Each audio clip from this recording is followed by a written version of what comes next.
Obrigado, Sr. Presidente, Srs. Deputados, Srs. Engenheiros Cintranunos, muito obrigado pela sua vinda aqui também. Registramos a vontade de participar aqui no esclarecimento de algumas questões que foram levantadas, ao contrário do que aqui algumas pessoas disseram, mas eu também julgo que não fica aqui bem à sua frente fazer este tipo de guerra partidária, mas em todo caso foi aqui insinuado que isto teria partido do Governo ou de uma agenda escondida, como me parece difícil envolver o Tribunal de Contas e a Inspeção-Geral de Finanças nisso, independentemente depois da leitura que cada um faça dos dados. E nós conhecemos a leitura que a Administração cessante da Parque Escolar faz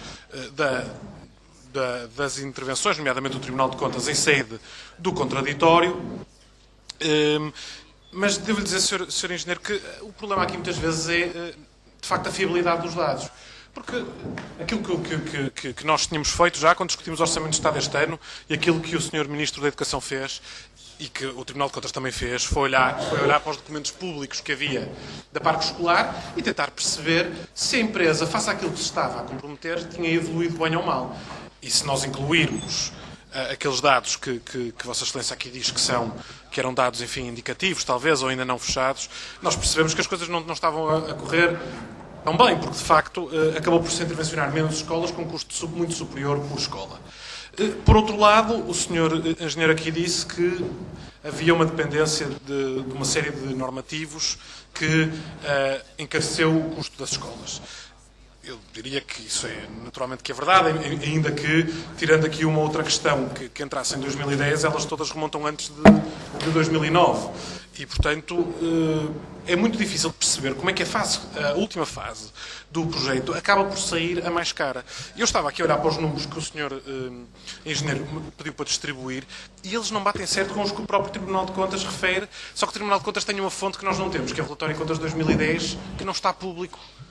Não foi publicado pela Parque Escolar, e era a primeira pergunta que lhe gostava de fazer, porque é que ele é o único que não aparece no site da empresa. Mas eu depois vou pedir para distribuírem a página do Tribunal de Contas, do relatório que fala nos dados nos quais nós nos baseamos para tirar as nossas conclusões. E aquilo que nós vemos é que na fase 3, segundo o relatório de contas de 2009, o investimento médio por escola é de 11 milhões e meio, e em 2010, segundo o Tribunal de Contas, já é 17 milhões de euros por escola, que não são números que batam exatamente com aqueles que aqui nos apresentou. E a mesma evolução existe por metro quadrado, passa de 817 para 1035, ou por aluno passa de 9.500 para quase 14 mil euros por aluno. Portanto, estamos a falar de aumentos no custo de investimento na ordem de 5 milhões e meio de euros por escola. E é muito difícil de perceber que, nestas questões que Vossa Excelência aqui refere, elas possam todas ter carecido tanto projeto. Mas há questões que aqui são referidas que nós percebemos que encareçam. Questões que têm que ver com opções políticas. Não aquelas que têm que ver com a transposição de medidas ambientais, sísmicas, energéticas da União Europeia, mas há questões aqui políticas. Há questões da questão do profissional, do ensino com turno único, da reorganização do artístico, da educação especial, que se foram escolhas que foram tidas, imagino eu, comunicadas à Vossa Excelência pela tutela, mas eu gostava de insistir na questão que não quis responder, que é quem é que, e quando é que reunia, com quem? Se era com a educação, se era com as finanças, e quem é que lhe disse, a dada altura, que iam intervencionar menos escolas. Porque o programa só faz sentido quando é avaliado inicialmente para mais 300 escolas, porque é que depois se decide que se vai fazer uma intervenção em menos escolas. Portanto, nós lemos o contraditório, aquilo que Vossa Excelência diz em relação aos custos. Nós temos dificuldade em acompanhar, e nós achamos que a questão aqui prende-se com a não fixação de tetos máximos. E falou aqui nos tetos indiretos, mas vamos lá ver, ainda que tenha fixado tetos indiretos a dizer que as salas tinham que ter uma determinada tipologia, um determinado material, etc. É a Inspeção-Geral de Finanças que diz que se usam materiais nobres, madeiras nobres, pedras exteriores em deck, etc. Eu fui visitar uma escola no Porto, que o exterior é feito num aglomerado de pedra que tem que vir de França de cada vez que se parte uma das unidades, que não são especialmente grandes. A mesma escola queixa-se que o interior das casas de banho é pintado e não é em azulejos como eles queriam que fosse, e que isso tem custos de manutenção mais elevados para as próprias escolas, que depois só é a Parque Escolar que paga, como sabe. Portanto, a fixação de tetos de projeto e na construção à execução das obras. Achamos nós, do mínimo bom senso da execução das obras públicas. Mas o que eu ainda lhe gostaria de perguntar também é quando é que teve conhecimento da resolução do Conselho dos Ministros 56/2010, que é de 22 de julho e que anuncia que o Primeiro-Ministro quer inaugurar 100 escolas em 5 de outubro de 2010. Estas inaugurações levaram ou não a um aceleramento nas obras e correspondente encarecimento? Essa é uma questão que me parece demasiado importante para que passe aqui ao lado. As notícias falam em 100 inaugurações em 6 horas. O próprio programa do Centenário da República enquadra, a 28 de agosto, a inauguração de escolas como parte integrante do projeto. E o que nós queríamos saber é se este tipo de escolhas, a antecipação com a iniciativa Investimento e Empregabilidade de cerca de 100 escolas para 2010, que é o ano em que disparam os custos em todos os gráficos. Eu vou também pedir para distribuir o custo médio de investimento por fase de intervenção, para nós percebermos que há, na última fase, na fase em que já devia haver mais experiência, em que a sua empresa contratou mais pessoas, em que devia ter um custo e uma experiência adquirida de toda uma intervenção nas outras fases anteriores, de repente os custos das obras dispararam. E nós gostávamos de saber, e com isso termino, como é que lhe são dadas estas indicações, que vai ter que ser inauguradas 100 escolas no dia 5 de outubro de 2010, e quem é que lhe dava essas intervenções e se as escolas também estavam prontas para serem inauguradas ou se teve de acelerar para cumprir este desígnio político, como muitos outros neste processo. Muito obrigado. Muito obrigado, Sr. Deputado. Volto a chamar a atenção para o tempo, senão não podemos cumprir a grelha. Sr. Engenheiro Santana Nunes dispõe de 5 minutos para responder. Bom, em primeiro lugar, talvez haja aqui uma pequena confusão relativamente à questão do 5 de outubro. Do 5 de outubro, nós não sabemos, enfim, será decisão do Governo a inauguração de 100 escolas. A única coisa que sabemos é que das 100 escolas inauguradas no 5 de outubro, apenas 20 ou 21, não me recordo agora do número certo, são escolas da parte escolar. As restantes são centros escolares da responsabilidade das autarquias. Portanto, sobre isso, nós tínhamos o nosso calendário, o calendário foi seguido e, portanto, não tivemos qualquer pressão nesse sentido. Voltou a insistir na questão e eu acho que é bom, se a resposta não é suficientemente clara, voltar a fazer a pergunta, porque é preciso que saiamos daqui todos esclarecidos. Quem é que aprovou, digamos, as escolas? O procedimento de seleção das escolas, e se calhar importa começar por aqui, o procedimento de seleção das escolas era um procedimento que estava até um pouco à margem, digamos, do Ministério. Não o número de escolas a intervencionar e os montantes de investimento, mas sim era através das direções regionais de educação que se criava uma priorização, digamos, das escolas a intervencionar. E, portanto, criava-se uma escala, digamos, dessas escolas, nós apenas tínhamos, digamos, aqui que ver com a tutela qual era o montante máximo de investimento que poderia ser utilizado nos vários anos e, em função disso, digamos, tomando por boa a indicação das direções regionais, corrigiram a outro aspecto que a nós nos poderia afigurar menos correto, digamos, propunhamos, então, à tutela, digamos, a integração das escolas nas diversas fases do programa. Eles aparecem quase sempre aprovados por uma resolução do Ministério da Educação, quais são as escolas que são integradas no programa.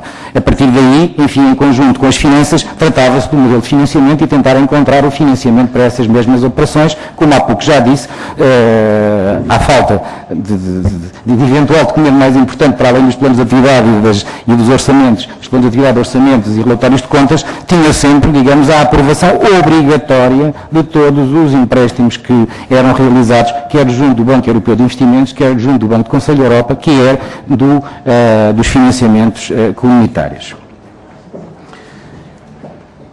Penso que sobre isto, enfim, não posso dizer mais que isto, que este era o esquema que era seguido, fixar, digamos, as priorizações junto às direções regionais, ver com o Governo qual era, digamos, o número das escolas e o montante de investimento das escolas que podia estar associado e com isto fazermos, digamos, a seleção das escolas final para cada uma das fases do programa. Devo relembrar, aliás, que na sequência da crise internacional de 2008 de 2009, a Comissão Europeia, na reunião na Cimeira Europeia de 11 e 12 de dezembro, determinou que este tipo de obras eram obras fundamentais, digamos, para reanimar a economia dos países. Portugal, na altura, tomou a iniciativa, à semelhança de outros países e dos próprios Estados Unidos, em investir nas escolas. E fomos nós, na altura, se calhar, enfim, hoje somos réus, na altura fomos aqueles que tivemos que responder com rapidez e com eficiência, com a máxima eficiência possível, responder a um desafio que era importante para o país na altura, que era reanimar a economia. Sr. Engenheiro, parece que interrompo um bocadinho. Eu peço que reduzam ou mesmo parem com as conversas na sala, porque está a fazer muito eco e depois perturba quem está a procurar seguir a atenção e também quem está a intervir cansa-se mais e temos que ter também consideração por quem está aqui a responder, isto torna-se mais cansativo. Sr. Engenheiro, pode responder. Estava a falar, penso eu, na Cimeira Europeia de 11 e 12 de dezembro. Não foi fácil para nós, como deve calcular, preparados num determinado ritmo, uma empresa recém-criada em 2007, que ia crescendo com o seu ritmo, ter que rapidamente conseguir dar resposta, digamos, a estes novos volumes de financiamento. E foi com base nisso que nós, com toda, e há aí, digamos, um crescimento, como podem verificar nas tabelas que estão não trouxe hoje, mas está, digamos, nos contraditórios, quer do relatório do Tribunal de Contas, quer no relatório da IGF, está aí claramente demonstrado aquilo que nós tivemos que progredir em termos de recursos humanos e aquilo que tivemos que contratar em termos de recursos humanos. Convém, e porque estas coisas, quando se fala em recursos humanos e se fala em administração pública, não está sempre uma imagem muito negativa sobre isto. E importa, se calhar, fazer um exercício muito simples, que eu não trouxe, mas está nos contraditórios que os seus deputados poderão ver, qual foi o nível de produtividade que foi alcançado. Se víamos o volume de investimento pelo número de colaboradores que a empresa tinha.